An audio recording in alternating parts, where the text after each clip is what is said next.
A paz do Senhor, queridos e amados irmãos, Deus abençoe grandemente a tua vida e a tua família de uma forma muito especial. Graças a Deus que nos dá a vitória e por mais essa oportunidade de estarmos aqui para juntos crescermos na graça e no conhecimento do nosso Senhor e Salvador Jesus Cristo. Hoje, dia 18 de agosto, nós louvamos ao Senhor por essa oportunidade, 21 dias de intercessão, reforma espiritual.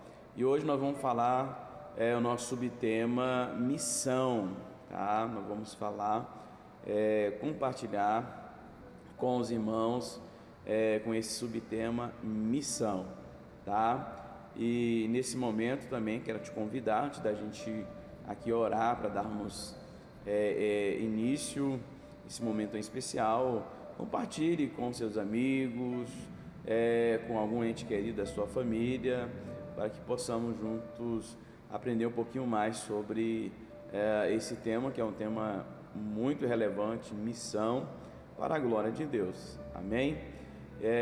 Você que não é inscrito no canal, se inscreva, aperte o sininho para que você receba aí as notificações, amém? Vamos orar, queridos, e logo após a gente vai aqui dar seguimento. Deus abençoe você que já está conectado, e a gente aguarda também alguns irmãos que estão se organizando, se preparando para participar desse momento, dessa live, amém? Oremos. Pai, muito obrigado por tua graça e bondade, obrigado, Deus, por essa oportunidade. Fale conosco de uma forma muito especial, em nome de Jesus, amém. Glória a Deus. Então, missão, esse é o nosso subtema. Eu quero aqui começar com duas frases, tá?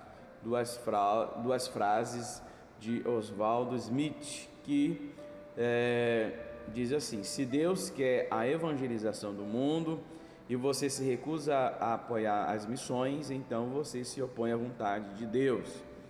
A tarefa suprema da igreja é a evangelização do mundo. A igreja que deixa de ser evangelística, em breve deixa de ser evangélica. Qualquer igreja que não está seriamente envolvida a ajudar a cumprir a grande comissão, perdeu o direito bíblico de existir. São aí duas frases para nossa introdução, tá? E também a gente vai falar aqui sobre a revitalização da igreja e sete sintomas de uma igreja que está doente, que necessita de uma reforma, de uma revitalização. Revitalização precisa de fato ser revitalizada. E claro, revitalização, reforma. Então, eis aqui 7 sintomas, Primeiro, igrejas doentes tendem a focalizar em programas. Segundo, igrejas doentes vivem voltadas para o passado, nostalgia e tradição. Terceiro, igrejas doentes tendem a se apoiar em certos tipos de personalidades, quer essas pessoas estejam na igreja ou não. Quarto sintoma: igrejas doentes possuem uma mentalidade de manutenção. Quinto, igrejas doentes apresentam justificativas para o fracasso e se colocam como vítima. Sexto, igrejas doentes má reputação na comunidade, tá?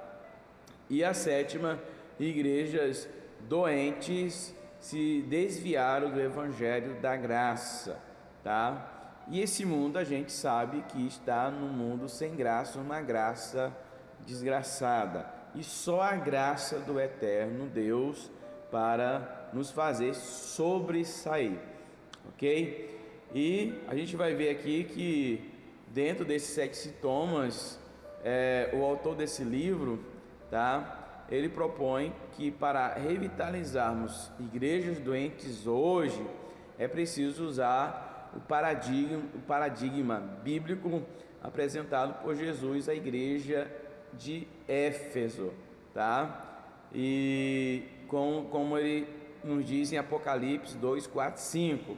Se você quiser abrir a sua Bíblia, Apocalipse 2, capítulo 2, versículo 4 e versículo 5, tá? A gente vai ver esse paradigma bíblico apresentado por Jesus à igreja de Éfeso, que diz assim: tenho contra ti, porém, o fato de que deixaste o primeiro amor.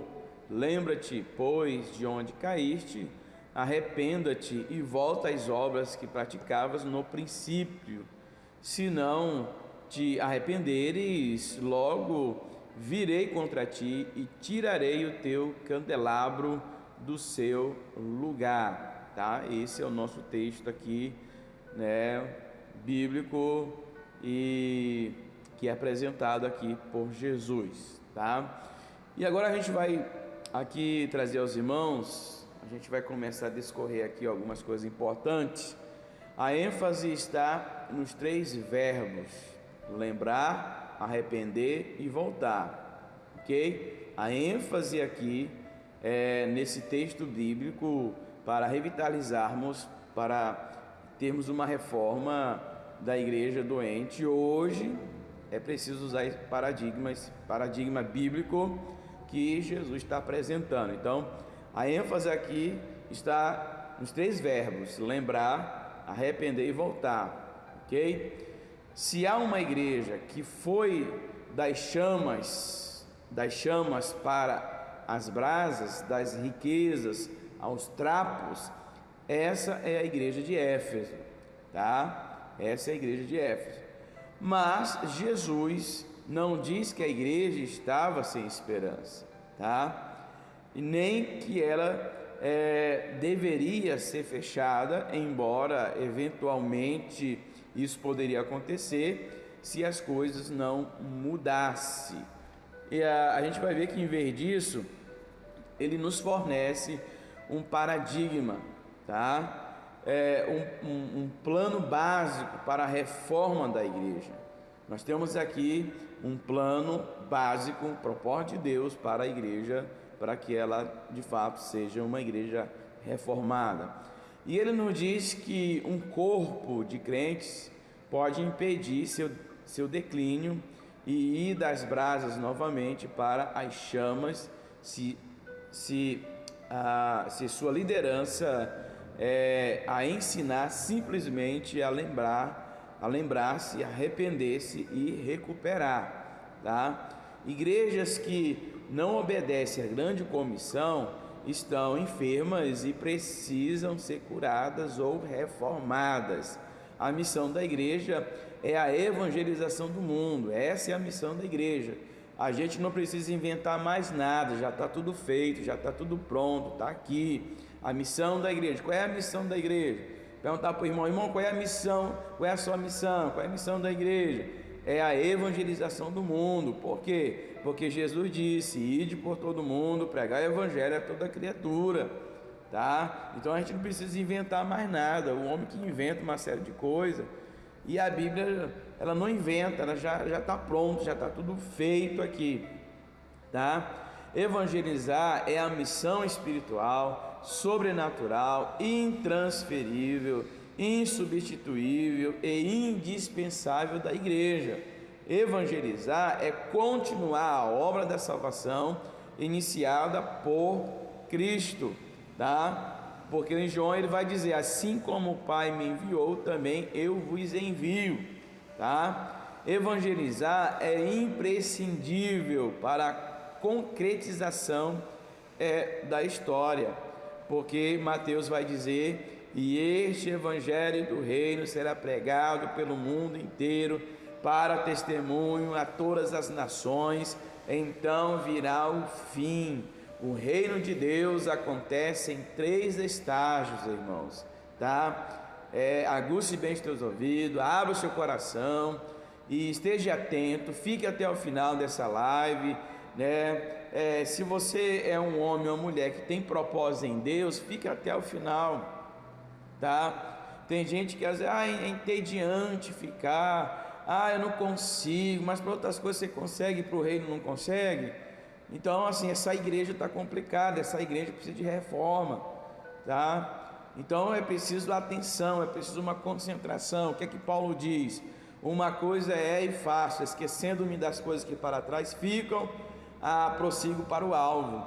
Então, se você tem propósito, tem alvo em Deus, concentração, tá? Coloque aí um chocolate quente do lado, um café, vai tomando, vai anotando aí no teu caderno, na tua agenda, algo importa, mas fique, permaneça. Se você quer ser um homem ou uma mulher relevante dentro desse propósito, então veja os detalhes, observe os detalhes. Você sabia que tem muita gente que não observa detalhes, tá? Tem gente que não presta atenção nas mensagens direito, seja no WhatsApp, qualquer outra coisa, não presta atenção nos acentos. Então são detalhes, tá? Então o reino de Deus acontece em 3 estágios e vamos lá, ok? Primeiro, inauguração, primeira vinda de Jesus. Segundo, continuação, missão da igreja. E consumação, segunda vinda de Jesus. Evangelizar não é uma opção para a igreja, mas uma obrigação a ser cumprida, tá? Então, se você não evangeliza, se você não faz e não cumpre a grande comissão, então você deixou de ser igreja faz tempo e você nem sabe que deixou de ser igreja.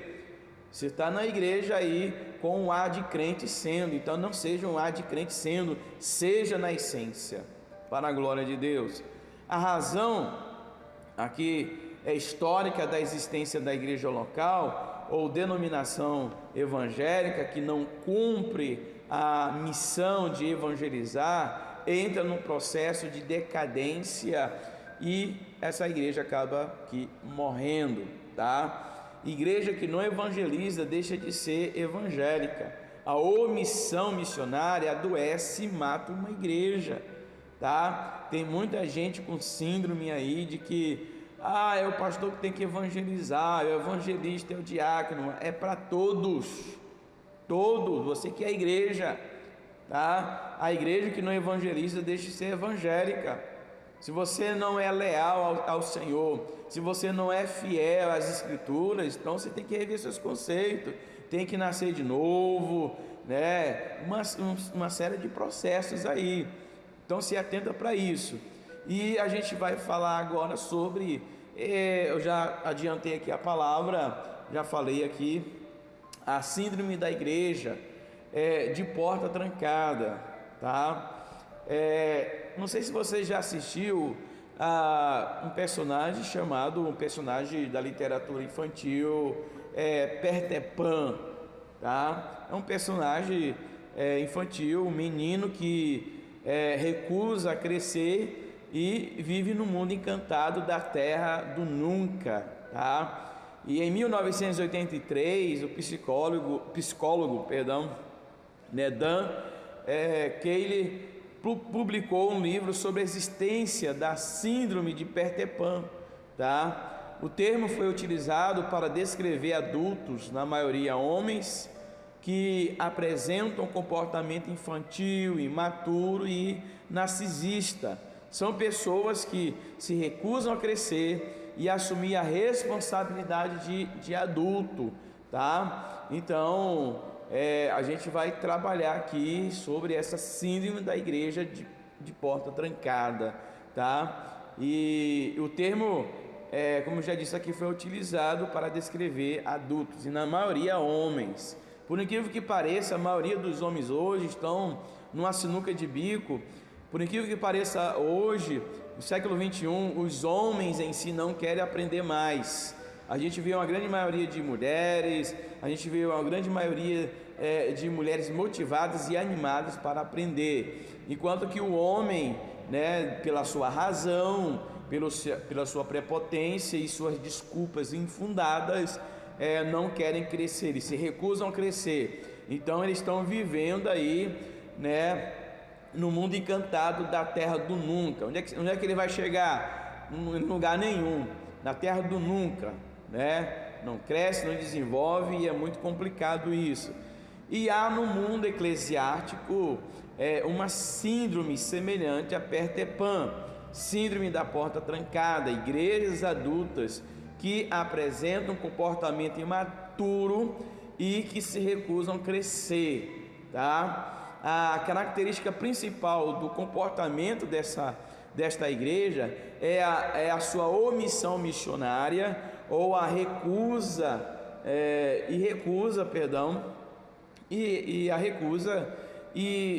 de sair das quatro paredes para evangelizar e plantar novas igrejas. São igrejas novas e antigas que nunca geraram outras filhas, tá? Igrejas estéreis que só pensam em si e vivem no mundo encantado da terra da indiferença, da terra do nunca. E a narrativa bíblica de João 20, 19, 21 e 25 oferece-nos alguns detalhes sobre a síndrome da porta trancada. Então, a primeira síndrome a gente vai aqui analisar, na verdade, o nome da síndrome, né? João registra a sua narrativa. Quando chegou a tarde daquele dia, o primeiro dia da semana, estando os discípulos reunidos com as portas trancadas por medo dos judeus, Jesus chegou, colocou-se no meio deles e disse: paz seja convosco.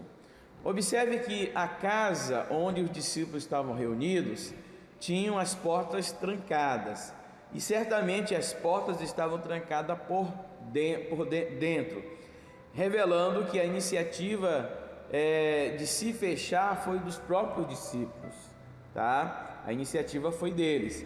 Eles não foram trancados, mas se trancaram. O motivo das portas estarem fechadas, segundo o texto, era o medo das autoridades judaicas. Esse era o motivo. Podemos concluir também que a função das portas trancadas, tanto nesse versículo quanto no verso 26 lá de João, poderia se acentuar a natureza milagrosa do aparecimento de Jesus.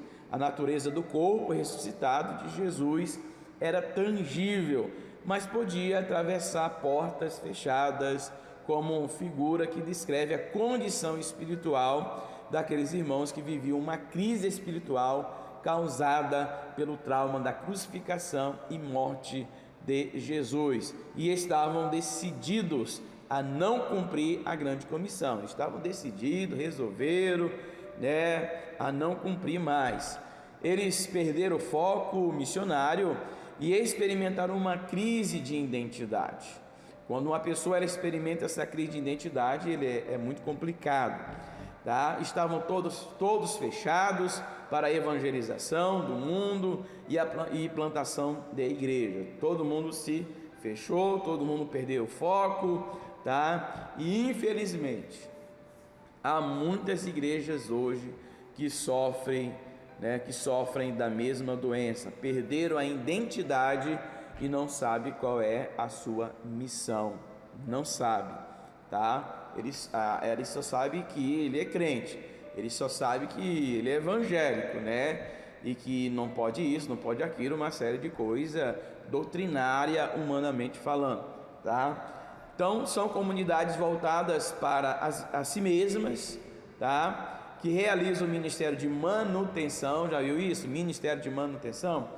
E no contexto do Novo Testamento, um dos significados para a porta aberta é uma oportunidade de trabalho para pregar o Evangelho, tá?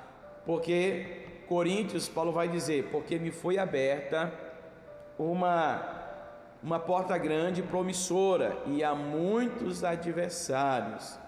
E lá em Colossenses 4:3 diz assim: quando cheguei a Troade para pregar o Evangelho de Cristo, ainda que uma porta me tivesse sido aberta pelo Senhor, ao mesmo tempo orando também por nós, para que Deus nos abra uma porta para a palavra, a fim de anunciarmos o ministério de Cristo, pelo qual também estou preso, para que o revele como devo. E Apocalipse diz 3, 7 e 8: na carta de Jesus na carta que Jesus escreveu para a igreja em Filadélfia, ele declara: escreve o anjo da igreja em Filadélfia, assim diz aquele que é santo, verdadeiro, o que tem a chave de Davi, o que abre ninguém pode fechar, e o que fecha ninguém pode abrir. Conheço as tuas obras, tenho posto diante de ti uma porta aberta, que ninguém pode fechar. Tens pouca força, mas guardar-te a minha palavra e não negar-te meu nome.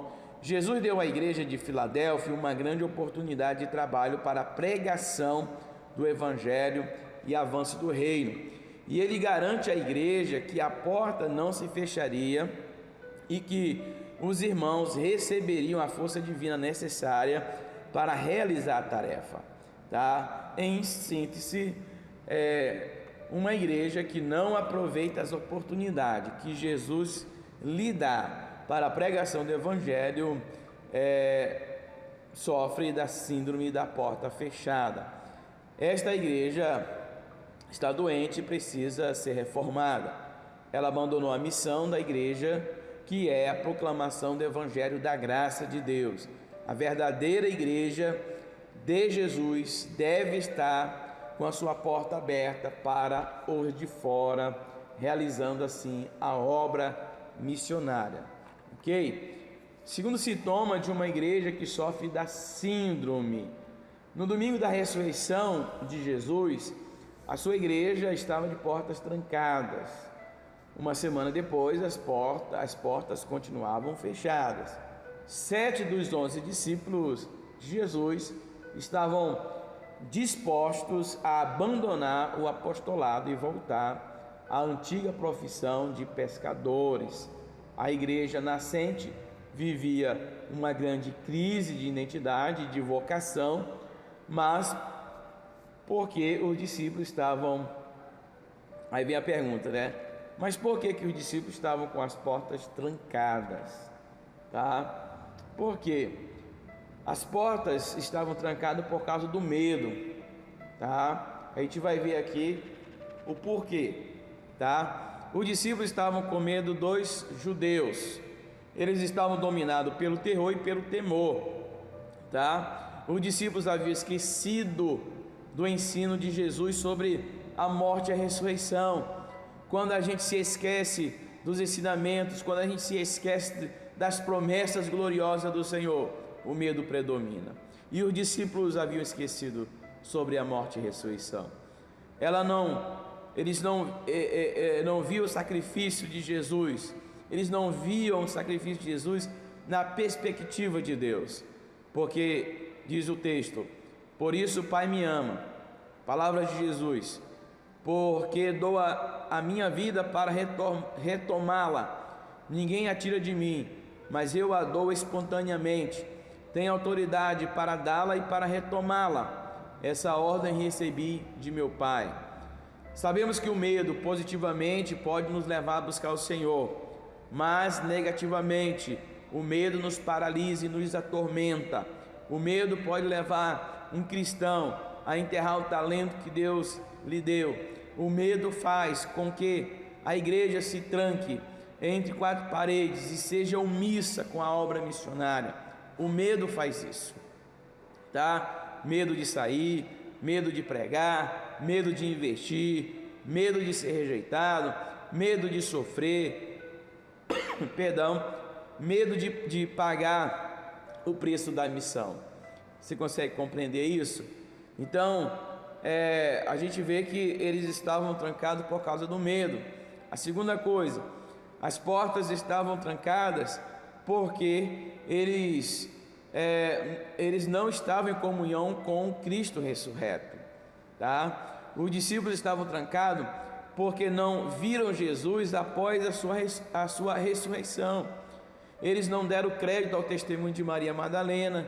Para os discípulos, Jesus morrera e tudo estava acabado, tudo estava de fato encerrado.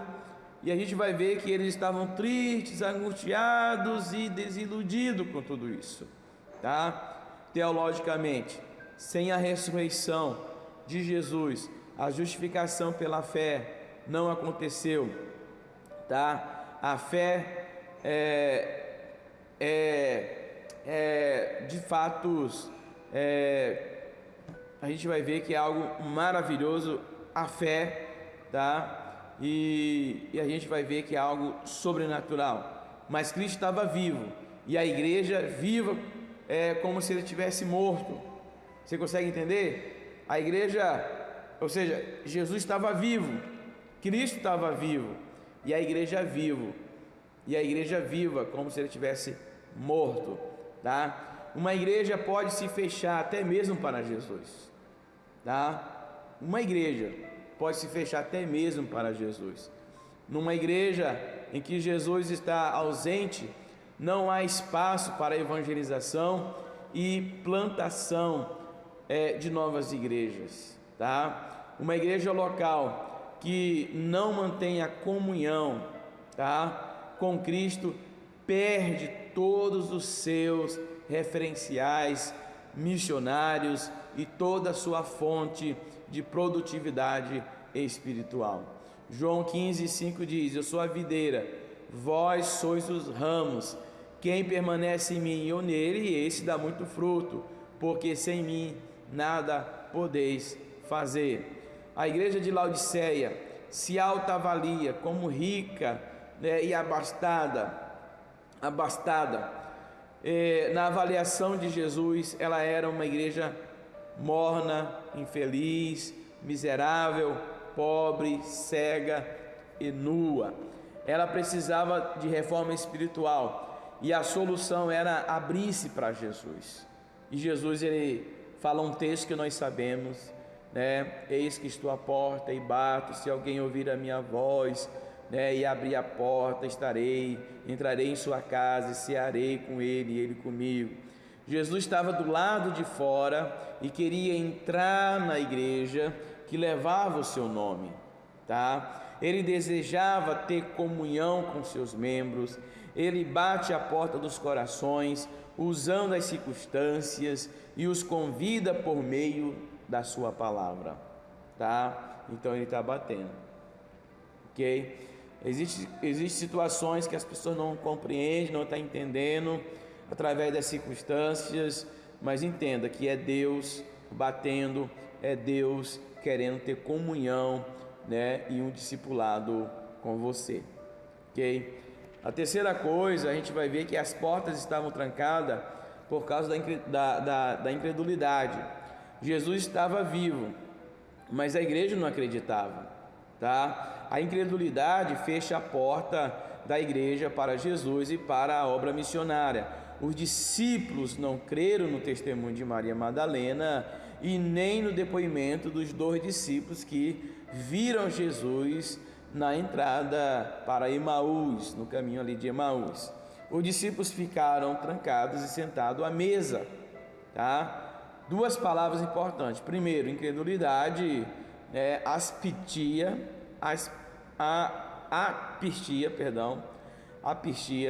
que significa descrença, ausência de fé e infidelidade ou desobediência. É a mesma palavra que Jesus usou quando advertiu Tomé: não seja incrédulo, mas crente, tá? Então a gente vai ver que essa incredulidade, ela significa descrença, ausência de fé, tá? Infidelidade ou desobediência. Por isso que Deus, ele não se agrada na incredulidade, tá? Ele não se alegra na incredulidade.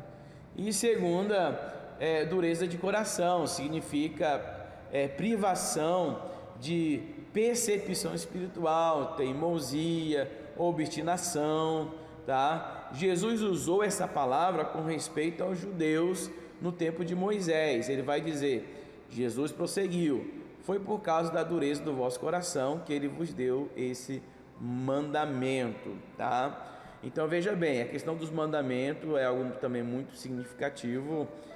Por causa da dureza do coração do povo, ele deu o mandamento, tá? A incredulidade é pecado grave e ofensivo a Deus. Ela se expressa pela rejeição a Cristo, tá? Pela desobediência e rejeição da palavra de Deus pelo questionamento do poder de Deus e pela descrença nas promessas do Senhor, tá? Igrejas locais que estão estagnadas e morrendo são igrejas incrédulas e duras de coração, tá? Então, quando você vê algumas pessoas questionarem e tal, e isso porque na verdade já rejeitou há muito tempo a palavra de Deus, já rejeitou há muito tempo o poder de Deus, e elas estão estagnadas, incrédula e indiferente na igreja, tá? São pessoas que estão aí, ao invés de trabalhar, estão dando trabalho na igreja, no ministério. Isso não é só membro, tem na verdade todos os membros que compõem também obreiros, líderes e até pastores, bispos e por aí vai, apóstolo, ok? Então, a gente vai ver aqui que eles perderam o contato com Jesus e deixaram de experimentar o poder da ressurreição de Cristo. Consequentemente, estão sentados à mesa, trancados, desobedientes, insensíveis ao trabalho missionário e ao testemunho daqueles que estavam envolvidos na obra, tá? Então, a gente vai ver que isso acaba trazendo uma incredulidade e uma dureza de coração. Uma outra coisa, as portas estavam trancadas porque a liderança passava por uma crise vocacional, tá? 7 dos discípulos estavam reunidos junto ao mar de Tiberíades, estavam junto a Simão Pedro, Tomé, chamado Dídimo, Natanael, que era de Caná da Galileia, um dos filhos de Zebedeu, e mais 2 dos seus discípulos. Havia no coração deles uma falta de perspectiva, mesmo depois do Jesus ressurreto ter aparecido a eles. Disse Pedro: vou pescar. Olha o que Pedro diz: vou pescar, tá? Pedro e seus companheiros foram chamados por Deus para serem pescadores de homens, tá? Voltar a pescar peixe ou retomar sua antiga profissão significa desistir de ser um pescador de homens. Os discípulos estavam desistindo da vocação para a qual Jesus os havia chamado. Eles estavam doentes espiritualmente.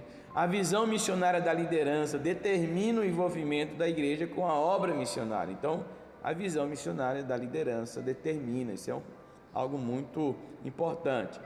A participação dos membros da igreja com missões depende da visão dos líderes, tá? Pastores e oficiais.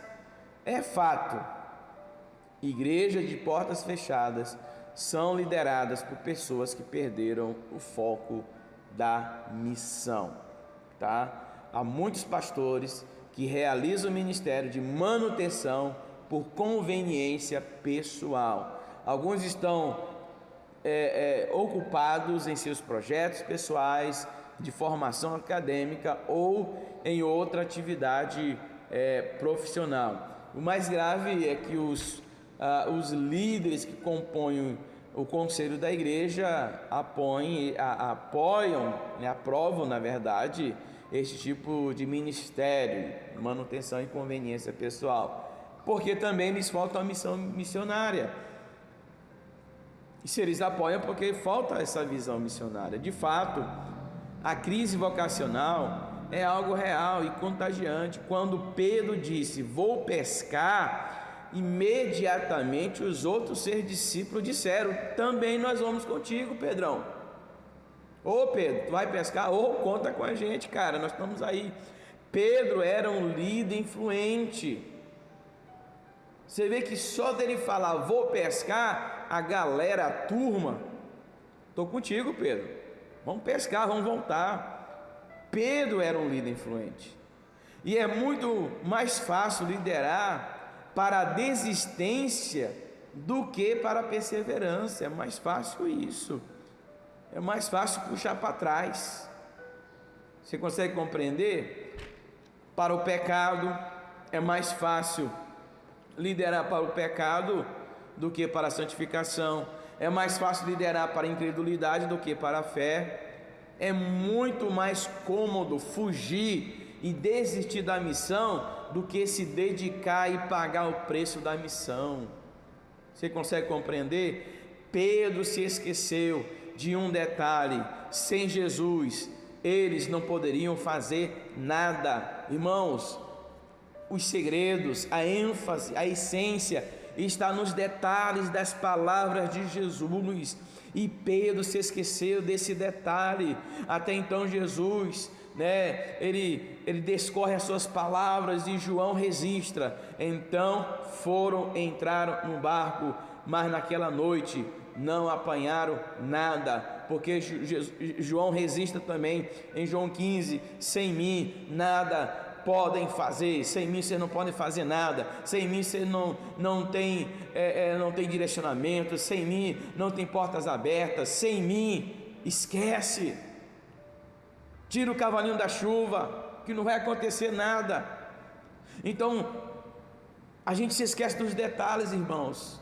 O problema é que as pessoas elas estão tão apressadamente, é uma pressa, é uma agonia, e se esquece dos detalhes. Então todo o esforço que fizeram foi em vão, a noite todinha pescando, não pescaram nada. E quando Jesus aparece, o que acontece? Uma pescaria maravilhosa, porque é Jesus que faz, queridos, toda a diferença. Nós precisamos ser parceiros, cooperadores. Deus não abandona um filho que está vivendo na desobediência. Deus não abençoa um líder que despreza a sua vocação. Deus não abençoa uma igreja que desobedece ao mandato missionário. Tá? Ok? Então, Deus não abençoa um filho que está vivendo na desobediência. Deus não abençoa um líder que despreza a sua vocação. Deus não abençoa uma igreja desobediente ao seu mandato. Resumindo, medo, falta de comunhão com Cristo, incredulidade, crise vocacional são sintomas de uma igreja adoecida pela síndrome da porta fechada. Precisa de cura.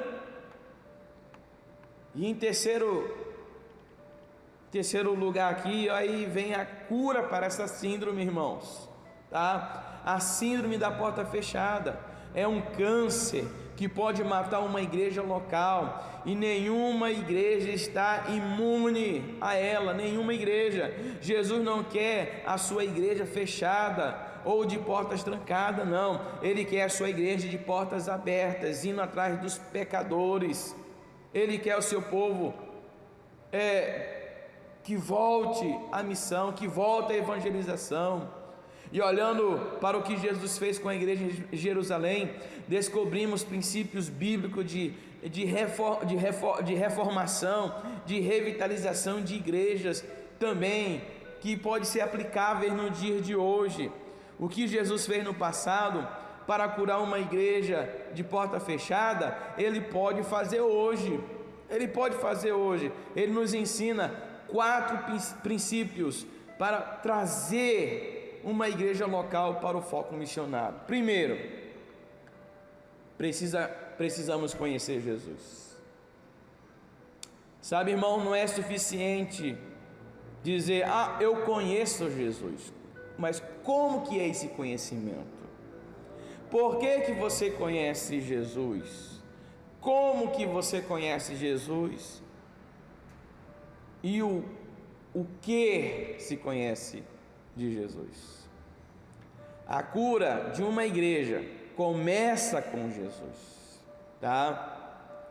Ele vem ao encontro do seu rebanho, enclausurado, após a sua ressurreição e até a sua ascensão. Jesus não apareceu para os descrentes, mas somente para os seus. Maria Madalena, as mulheres, Cleopas e seus companheiros, a Simão, discípulos, exceto Tomé, aos discípulos com Tomé presente depois, aos 7 junto ao mar de Tiberiades, aos 500, a Tiago, irmão de Jesus, aos 11 do Monte das Oliveiras. O verbo manifestar aqui significa que Jesus apareceu pessoal e exclusivamente aos seus amados, tá? Para vencer o medo, a intranquilidade, a incredulidade e as crises, precisamos contemplar Jesus. Precisamos ter uma experiência singular com Jesus. Precisamos ver Jesus. Jesus, quero te ver. Quero contemplar a tua face, a tua glória. Você compreende isso? Contemplar. Necessitamos olhar para Ele e ouvir a sua voz. Ouvir a sua voz, tá? A sua presença é indispensável para a sobrevivência espiritual da igreja, irmãos. Por isso, quando Jesus se manifestou por 2 domingos seguidos à igreja de porta trancada, Ele lhe transmitiu 3 benefícios espirituais, tá? E o primeiro benefício foi: paz seja convosco, paz na intranquilidade, paz seja convosco. Foi a palavra que Ele disse. A manifestação de Cristo, a igreja vem acompanhada da sua paz. Eu vos tenho dito essas coisas para que tenhais paz em mim. No mundo tereis tribulações, mas não vos desanimeis, eu venci o mundo. Então entenda bem, eu vos tenho dito estas coisas para que tenhais paz em mim. Quando Ele fala em mim, é olhar para Ele, focar nele, porque se você deixa de olhar para Cristo, as circunstâncias vão carcomer a sua vida, sufocar a tua fé. Então Ele está dizendo: para que tenhas paz em mim, paz em Jesus, contemplar Jesus, ver Jesus, focar em Jesus, para você não desanimar. Então nós temos aqui esse benefício, que é a paz na intranquilidade. E o outro benefício, a alegria na tristeza. Os discípulos alegraram-se ao verem o Senhor. O detalhe está no ver, o detalhe está no contemplar, o detalhe está na manifestação de Cristo. A presença do Cristo vivo na vida da sua igreja converte toda tristeza em alegria.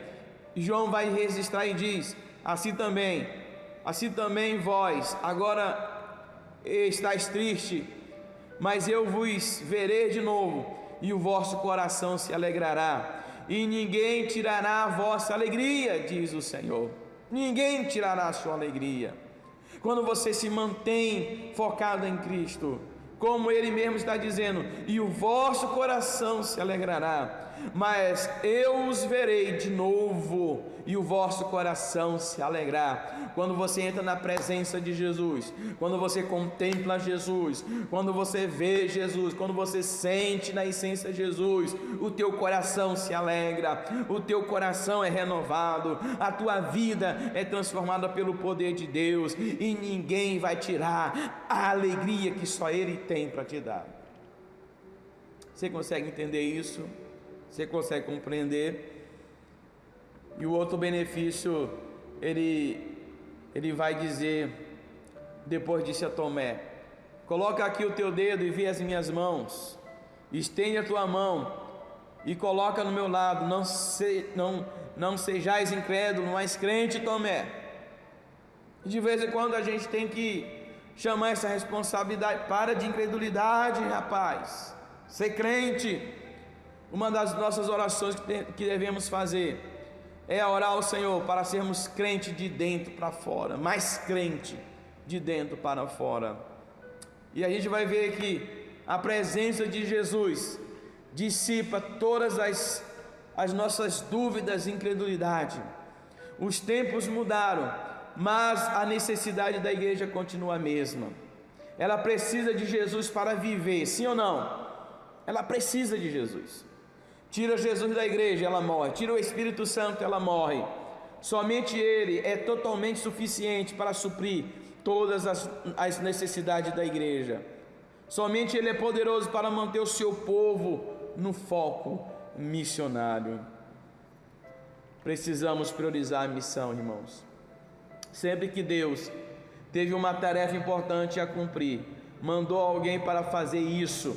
Toda missão requer um remetente, um enviado, aqueles a quem este é enviado, e uma atribuição. Jesus envia a igreja ao mundo para pregar a salvação, tá? Ele comissionou a sua igreja em 5 diferentes ocasiões, em 5 diferentes endereços, em 5 configurações geográficas e com ênfase diferente, em ordem cronológica. Jesus comissionou a sua igreja à noite, na noite do dia da sua ressurreição: assim como o Pai me enviou, também eu vos envio.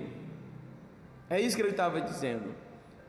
Depois ele repete nos 39 dias até a sua ascensão, e no dia da sua ascensão Jesus disse: mas recebereis poder quando o Espírito Santo descer sobre vós, e serei minhas testemunhas, tanto em Jerusalém como em toda Judéia e Samaria, até os confins da terra. Isso inclui evangelismo, discipulado e plantação de igreja.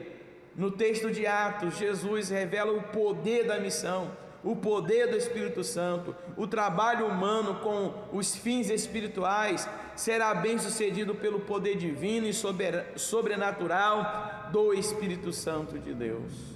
Nós precisamos, irmãos, precisamos priorizar a missão. E uma outra coisa, precisamos buscar o poder do Espírito Santo. O Espírito Santo é o executivo da obra missionária. Missões só podem ser realizadas de acordo com Deus e segundo a Bíblia, se o Espírito Santo estiver no comando, estiver na direção. A obra missionária não existe sem o Espírito Santo. O Evangelho de João traz um significativo ensino acerca da pessoa e obra do Espírito Santo. Identificamos nessa seguinte passagem: o Espírito Santo identifica Jesus como Filho de Deus e como Messias, o ungido por Deus. O Espírito Santo é quem produz a regeneração e o novo nascimento. O Espírito Santo é quem promove a verdadeira adoração. O Espírito Santo é quem dá vida. O Espírito Santo só poderá vir depois que Cristo for glorificado. O Espírito Santo é apresentado por Jesus no discurso de despedida como a outra pessoa da Trindade. A última referência de Jesus acerca do Espírito Santo em João foi para curar a igreja da síndrome da porta trancada. E havendo dito isto, soprou sobre eles e disse-lhes: recebei o Espírito Santo. Somente a igreja, sobre a autoridade de Jesus e no poder do Espírito Santo, está autorizada a levar a mensagem do perdão divino a essa geração, a vidas que perecem. Somente a igreja, sob a autoridade de Jesus e no poder do Espírito Santo, está autorizada. Uma outra coisa que nós precisamos é de restauração vocacional. Precisamos de restauração vocacional. A crise da omissão missionária relaciona-se com a vida espiritual da liderança e da sua consciência vocacional. Missões acontecem a partir do coração dos líderes. Missões acontecem a partir do coração dos líderes. Jesus quer restaurar a vocação de Pedro. Ele chama Pedro para uma conversa particular. Na conversa com Pedro, Jesus nos ensina algumas lições. Preste atenção nos detalhes, queridos, porque tem muitos líderes vivendo uma crise vocacional, e o fato de muitos não crescer e desenvolver, estão atribuindo à igreja, ao pastor que não dá oportunidade, a isso e aquilo. Deixe de dar desculpas. Pare de dar desculpa. Examina a tua vida. Talvez você esteja numa crise vocacional, crise dentro dos teus sentimentos. Não se faça de vítima, pelo amor de Deus. O fato de você não ser produtivo, reveja os seus conceitos. Você consegue entender isso? Reconheça que precisa de uma reforma, reconheça que precisa de uma restauração, reconheça que precisa de Cristo. Você sozinho não chega a lugar nenhum, ninguém sozinho chega. Nós precisamos ter uma vida discipulada, nós precisamos ter amigos de confiança que nos ajude na caminhada. Nós precisamos de parceiros. Você consegue entender isso? Então Jesus chama Pedro para uma conversa, e ele nos ensina algumas lições nessa conversa. Jesus quer restaurar a vocação de Pedro. O amor de Jesus é a razão e a motivação do ministério pastoral. Entenda bem isso. A restauração da vocação e a reforma do amor que devemos sentir por Jesus, tá? O amor de Jesus é a razão e a motivação do ministério pastoral. A restauração da vocação é a reforma do amor que devemos sentir por Jesus. Você ama Jesus? Se você ama Jesus, você está fazendo o que Ele pediu. Você é membro, você é batizado, fala em línguas, mas na essência está cumprindo, porque se você descumpre, você é incrédulo, você está em crise, você está na desobediência, e o medo se sobressai sobre a tua vida. Uma outra coisa que nós aprendemos aqui, na conversa de Jesus com Pedrão, o ministério é dirigido pelo Senhor. A lição de Jesus é simples e objetiva. Deus é quem dirige a vida dos seus servos e ministros. É Deus, a igreja é de Deus. Pedro foi dirigido por Deus para pregar no Porto, na Galácia, Bitínia e Capadócia, e por último em Roma, onde acredita-se ter sido ele crucificado de cabeça para baixo. Então entenda bem, o ministério é dirigido pelo Senhor, tá?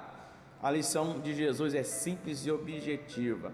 Deus é quem dirige a vida dos seus servos, dos seus ministros. É Deus que dirige a minha vida, porque até eu estou inserido no aprisco como ovelha.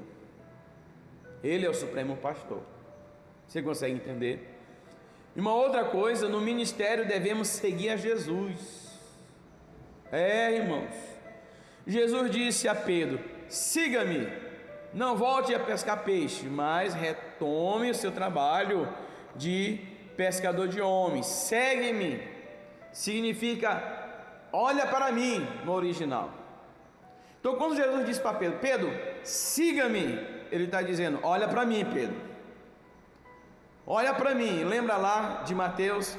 Olha, Pedro, olha para mim, aprendei de mim, que sou manso e humilde de coração. Para que você tenha um ministério relevante, um ministério bem sucedido, você precisa ser manso e humilde. Então olha para mim, segue-me, dá esse sentido, dá esse significado. Olha para mim, Pedro, e continue o trabalho para o qual eu te chamei. Olha para mim, mas continua o trabalho. Foca em mim, não perde a direção, não perde o foco, mas continua o trabalho. Foi um chamado renovado ao discipulado e aos deveres apostólicos, tá? Deus tem um projeto específico para cada líder. Deus tem um projeto para cada um de nós, para você, meu querido, minha querida. Pedro queria se intrometer na vida do ministério de João. Olha o que aqui diz. Ao vê-lo, Pedro perguntou a Jesus: Senhor, o que acontecerá a ele? Jesus lhe respondeu: se eu quiser que ele fique até que eu venha, que te importa? Segue-me tu. O trabalho de Pedro era seguir a Jesus e não se intrometer na vida de outros seguidores. A curiosidade sobre o ministério dos outros muitas vezes atrapalha o cumprimento das nossas obrigações ministeriais. Então deixa, irmão, de ser curioso, deixa, como Jesus falou aqui, que te importa o ministério do outro, tá? Não se intrometa no ministério de ninguém, viva o seu ministério, viva aquilo a qual Deus te vocacionou, não fique defamando, não fique se intrometendo, sabe?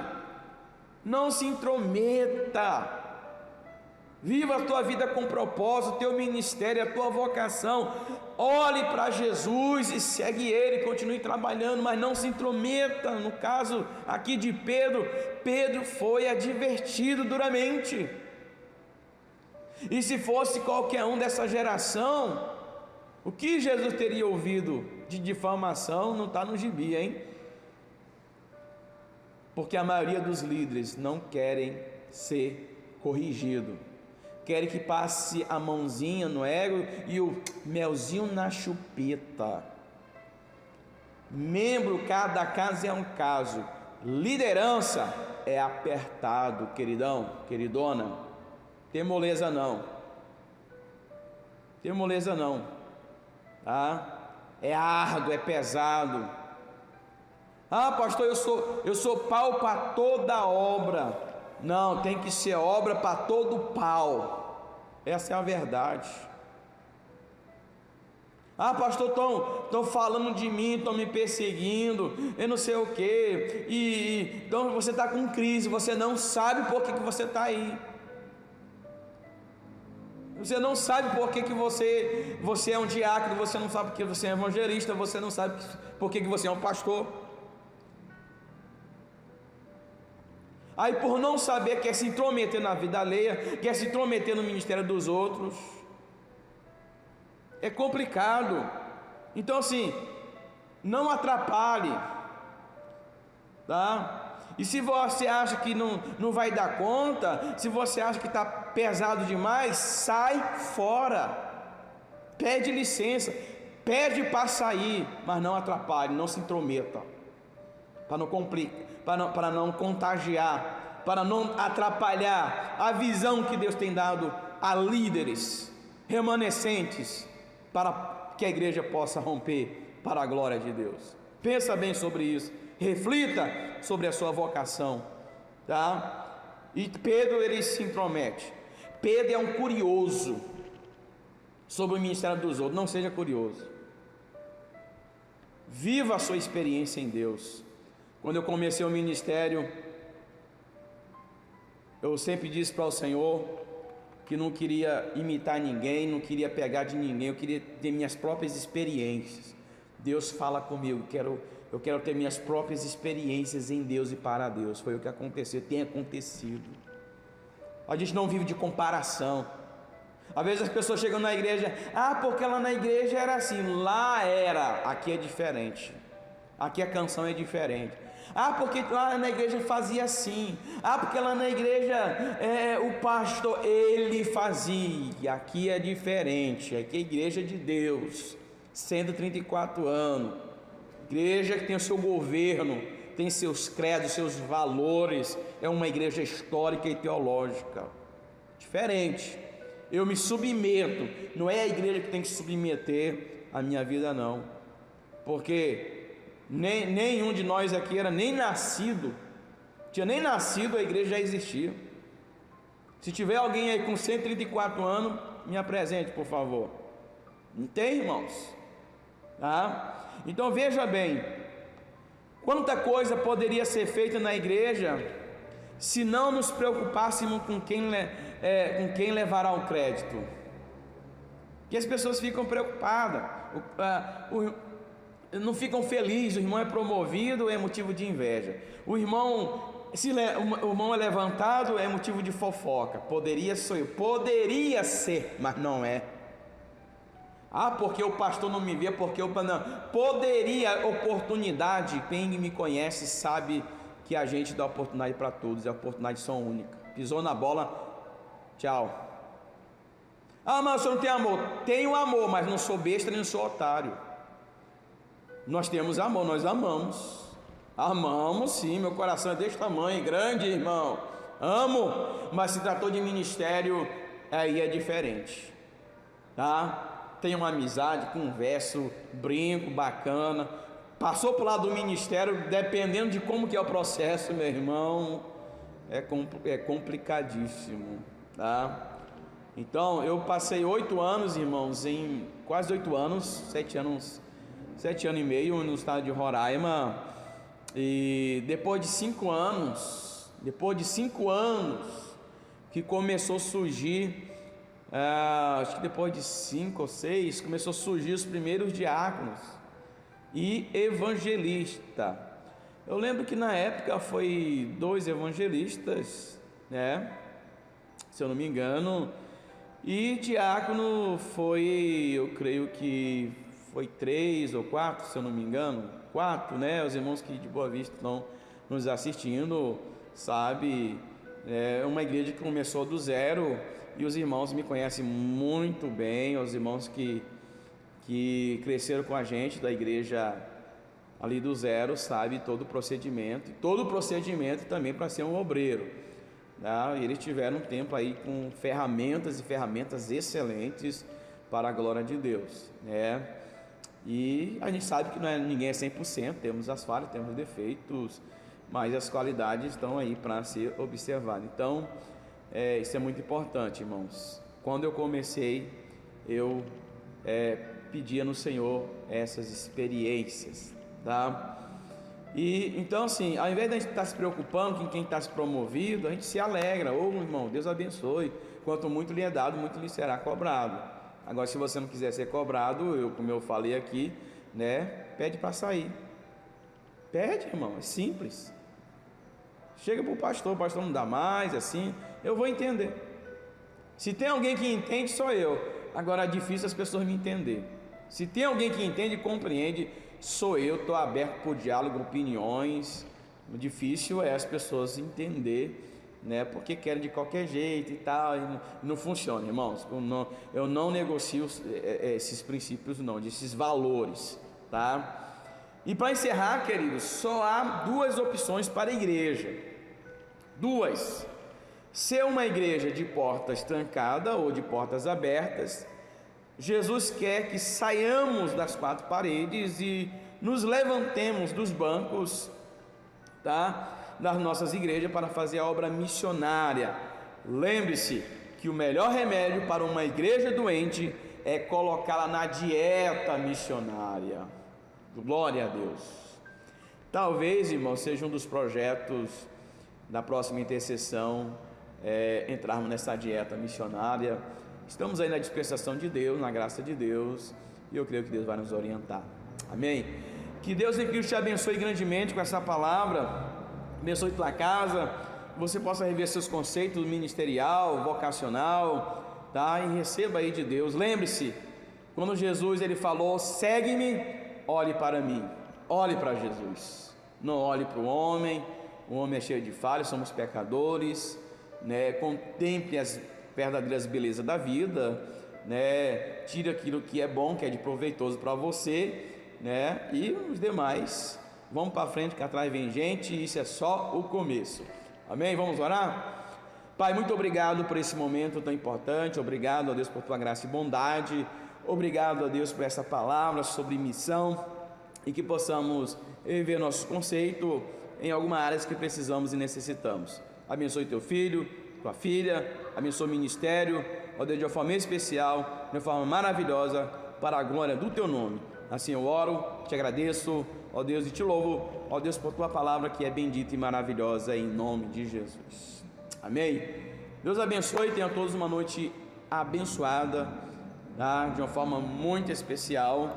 E amanhã nós temos dia 19, amanhã é aniversário da Igreja de Deus, 134 anos, e dia do pastor, que é comemorado dia 19 de agosto.